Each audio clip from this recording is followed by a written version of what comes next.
soo dhawaada dhammaan saaxiibayaal mowduuca muuqaalkan waxaa kugula wadaagi doonaa shaxdeena VAB-da ee ciyaaraha la ciyaari doona caawa kuwa oo dabcan aan ku salayn doono possibility winningkan inuu ka sareeyo 99% marka haddii ay tahay daawashada kugu wareejin channelka waxaan si xushmad leh kaga codsanayaa inaad channelka subscribe sarto muuqaalkan aad like sarto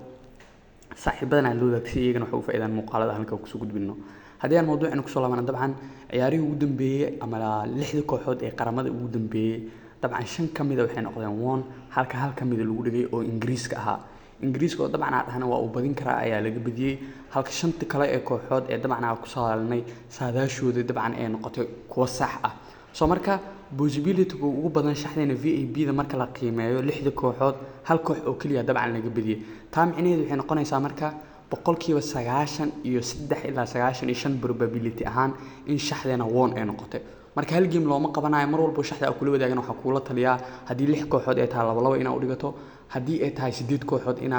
saddex labo adi qaabka u dhigi kartaa u dhigato oo kooxaha dhan israacsin soo marka dhalinyaro fara badan macala aniga waa ka faa'iidna maadaama kooxaha qaar ah isku dhiganay oo Ingiriiska hal game oo kaliya ku qasaarnay laba game na profit ka helnay soo marka game-ka maanta dabcan saadaashayna baxsanaynaa game-keena ugu horeeya wuxuu noqon doonaa Italy iyo Bosnia game-kan waxa ku saadalnaynaa Italy inay ka badin karto Bosnia oo dabcan waxa leenahay Italy ka badin karto Bosnia game-keena labaad waa France iyo Canada game-kan xogaa uu yara adkaan karaa oo Canada xogaa iyada naftirkeeda zaid uma jilacno soo marka Francisco waxa leenahay isaga waa uu badin karaa oo waxa leenahay badis siinayna Canada inkastoo ay adkaan karto game-kan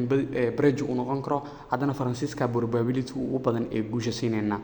game-kan saddexaad waa Argentina iyo Ecuador Argentina iyo Ecuador labadan kooxood waxa ku saadalnaynaa in labada kooxood midkood uu badin karo ama Ecuador badinayso ama Argentina badinayso soo marka saddexdeena kooxood ee shaxda VAB-da total waxay noqonaysaa shaxdeena VAB-da Italy oo ka badin karta Bosnia France oo ka badin karta Canada ama bridge ka heli karta Argentina iyo Ecuador oo labada kooxood midkood badin kara isku dar marka shaxdan oodkeedu wuxuu gaarayaa 2.7 waana ood aad u sareeya marka la eego ama ood fiican oo macquul ah